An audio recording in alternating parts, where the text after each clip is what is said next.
Greetings, guys, and welcome back to the Warframe video. So today we got a bit of a news video with some really good news about Plaguestar and some really bad news about DE and Wayfinder, their other game they were working on. So we're going to go over all this stuff today. If you enjoy these types of videos, news videos, build videos, farming videos, etc., make sure you're subbed to the channel. We do daily Warframe video uploads, lots of weekly reset stuff as well, which will be here on Sunday. And yeah, I really appreciate the support on the videos lately, guys. Really means a lot, and I'm glad that you guys are enjoying the videos as much as I'm enjoying making the videos. So let's get right into it. Let's start with the good news. We can talk about the bad news at the end, which I don't really want to talk about. But hey, I want to make sure everyone's informed, so let's get into it.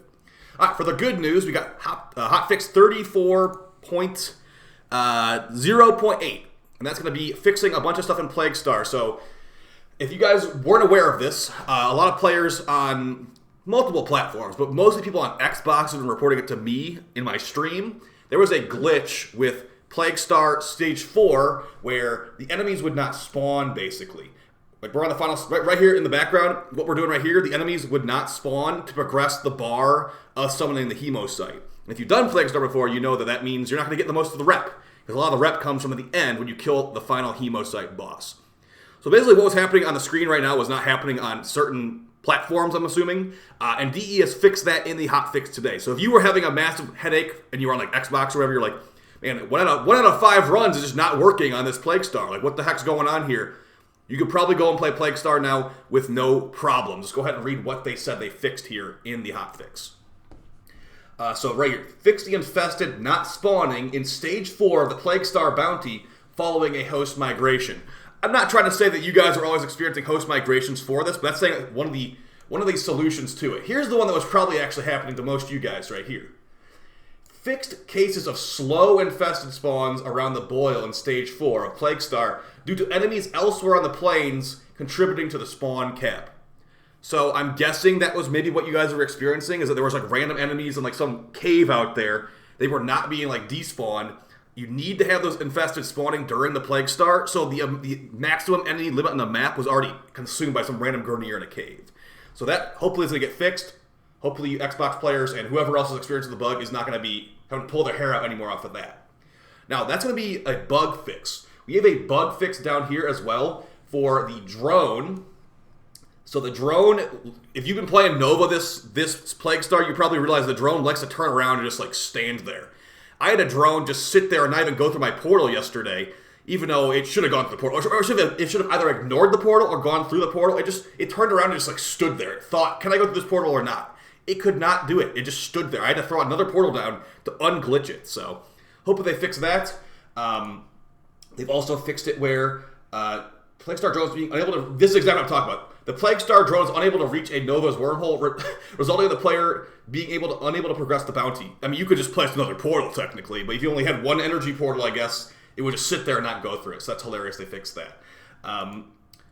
Just fix the Grenadier enemies, sometimes just standing around during Plaguestar bounty. That literally happened to me on stream. I think DE's watching my streams recently, honestly.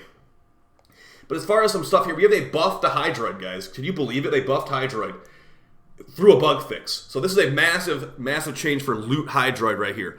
Fixed Hydroid's tentacles at the max amount of 20, not seeking out new enemies to grab after enemies are killed in their grasp. So Loot Hydroid with the Ocucore and all that build is even more broken now, because before the tentacles would like stop grabbing after the enemies died in the tentacles. Now they'll keep grabbing. So just throw on one tentacle swarm, let the Nautilus go crazy, hold on that Ocucore button, and get that loot. So big Hydroid buff for the Loot Hydroid build. Some people like the Helmet's Office for, but yeah, for like Loot Hydroid specifically, this is a great buff for that Pilfering Swarm augment. And also there was a brief glitch where you could not actually get rep from the Plaguestar bounty, but that has been fixed as of the recording of this video. So yeah, that's going to be most of the stuff in this patch for as far as important stuff. Just a couple like quality of life things like update the animators, Nightwave description, who cares about that? Slightly increase the hold time needed to cycle Varuna's passive to help prevent activating or deactivating a passive on accident. See, like those are the things we're talking about here. So we've gone over that stuff, the Warframe patch stuff. Let's go over some DE, unfortunately some DE layoffs that happened today.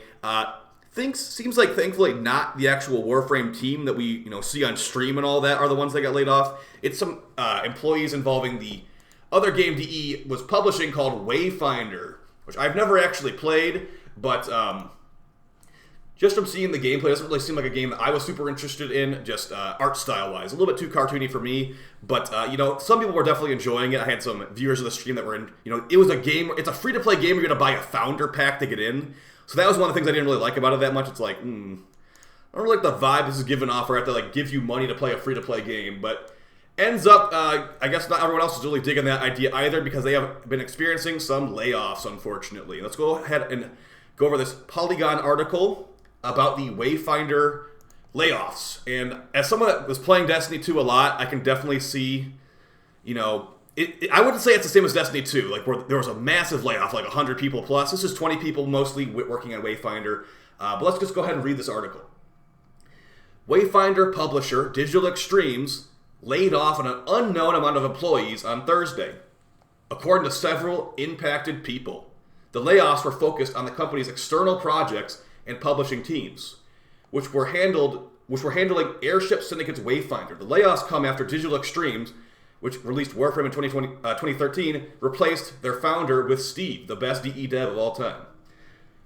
At least 20 people were let go, 2 people said. Digital Extremes has not confirmed how many workers were cut. The future of Digital Extremes publishing games like Wayfinder is also unclear. Digital Extremes is looking to focus its resources internally and will stop supporting Wayfinder. Dang. And will stop. So Wayfinder DE is cutting ties with Wayfinder. Wayfinder is over as far as DE is concerned. They're going to have to take care of themselves after this. It will transfer full ownership over the new few months to developer Airship Syndicate. A Digital Extremes representative told Polygon it was originally supported. Wayfinder was originally supported by Airship Syndicate and Digital Extremes. So they don't want it anymore. They said this didn't work. Guys, I just checked before this video. There is less than 1,000 people playing Wayfinder on PC right now. Just saying. I don't blame them for doing this at the end of the day, because there's nobody playing the game. Who's going to be buying the microtransactions? Who's going to be giving them money to, continue the development on the game? There's no one playing it for a multitude of reasons. But yeah, they're transferring it over all the way to Airship pretty soon. We can confirm we have had to make several difficult decisions to cease operations of our external project division, a DE representative told Polygon. We have had to say goodbye to a number of hardworking, highly valuable team members as a result. Ouch. Digital Extremes had a WARFRAME primetime stream scheduled for Thursday, which has been postponed. We don't know if that's because of the layoffs. Guys, I highly doubt that, anyone we see at DE, Rebecca, Megan, any of that, I'm actually going to pretty much guarantee it. None of those team members we usually see were laid off. It seems like this is mostly DE employees that were helping out with Wayfinder, as Wayfinder just didn't take off, unfortunately. One laid off worker told Polygon that DE was their dream job. I'm sick to my stomach, they said. I don't know how I'm going to pay my rent. Multiple impacted people were just recently hired in the last 3 months, they said. If it feels like video game studios are cutting jobs every few days, that's because they are over the last... Yeah, there's been a lot of layoffs recently. So, as I said, I was playing a lot of Destiny 2, and I started realizing that the DLCs were lower and lower quality. There were some good parts of Lightfall, to be fair, but the overall quality, this does not feel like a polished $90 experience to me. I've been noticing this for a while, and it looks like the general player base realized it too, because sales for the new DLCs for Destiny were pretty bad for the new one. That's actually why they made some layoffs too. So these games not doing well and not pulling in a bunch of players constantly and constantly getting a flow of revenue is, it's having some victims at this point. There's people getting fired. This one is not Warframe doing anything wrong. You look at the player numbers on Warframe, we're at 40,000 plus players on Steam. It's not Warframe's fault. It's Wayfinder's fault. So I'm not saying that this is anything bad about DE doing anything wrong about Warframe.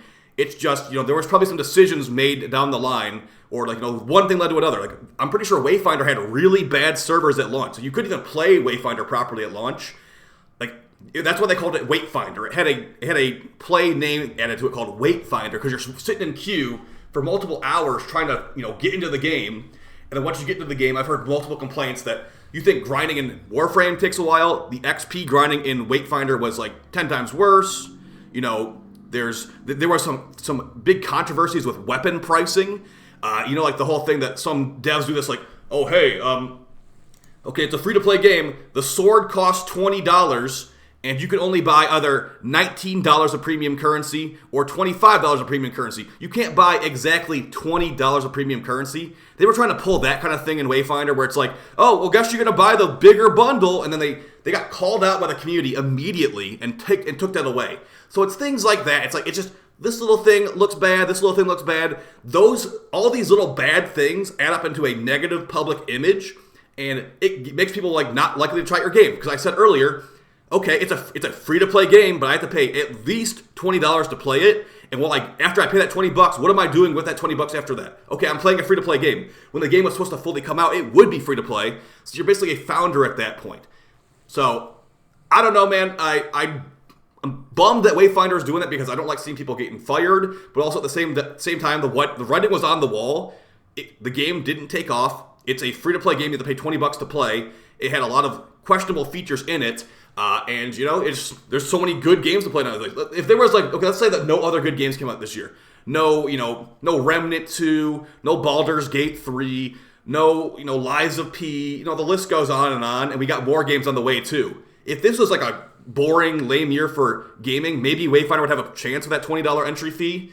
But as it stands right now, I was not interested in it at all because of the art style. And this is making me not interested in any way because it's less than 1,000 people playing. I'm pretty sure it's a multiplayer game. When we were watching the original DE documentary where they're like, oh, we came into the work every day. Where it's like, are the players still playing the game? For Wayfinder, the players didn't keep playing the game. And it's not going to be a success story, unfortunately. So, hate to be the bearer of bad news, but there you go. That's just reality sometimes. So, best of luck to those devs that did get laid off. Hopefully you can find some new employment for another similar type of dream job in the future. Sorry about that. But yeah, as far as DE and Warframe is going strong. Ain't going to slow down anytime soon. And I really appreciate the support, guys. I'll see you next time. All right, take it easy. Bye.